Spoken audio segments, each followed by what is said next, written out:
ಆದ್ರೂ ಸಾಹಿತ್ಯ ತಟ್ಟಲ್ಲಿ ನೀವು ನನ್ನನ್ನು ಎಲ್ಲಿ ನೋಡ್ತಿರ್ಬೋದು. ಆದ್ರೆ ನೀವು ಮತ್ತಾರನ್ನ ನೋಡ್ತಾ ಇದ್ದೀರಾ. ನಮ್ಮ ಅಪ್ಪನ ಚಾನಲ್ಗೆ ಲೈಕ್ ಮಾಡಿ, ಶೇರ್ ಮಾಡಿ, ಕಮೆಂಟ್ ಮಾಡಿ. ಇನ್ನೊಂದು ವಿಷಯ ಇದೆ, ಅದು ಏನು ಅಂದರೆ ನೀವು ಕನ್ನಡ ಮೀಡಿಯಂಗೆ ಹಾಕಿ. ನೀವು ಚೆನ್ನಾಗಿ ಹಾಡ ಕಲಿತಾರ, ಚೆನ್ನಾಗಿ ಓದ್ತೀರ, ಚೆನ್ನಾಗಿ ಮೈಂಡ್ ಆಗುತ್ತೆ ನೋಡಿ.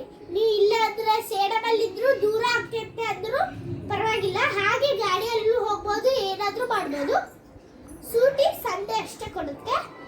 ಮಕ್ಕಳನ್ನ ಸರ್ಕಾರಿ ಶಾಲೆಗೆ ಹಾಕಿ, ಚೆನ್ನಾಗಿ ಇರುತ್ತೆ. ಈಗ ನಾನೊಂದು ಹಾಡು ಹಾಡುತ್ತೇನೆ, ಕೇಳಿ. ಪುಟ್ಟು ಪುಟ್ಟು ಹೆಜ್ಜೆ ಇಡಿ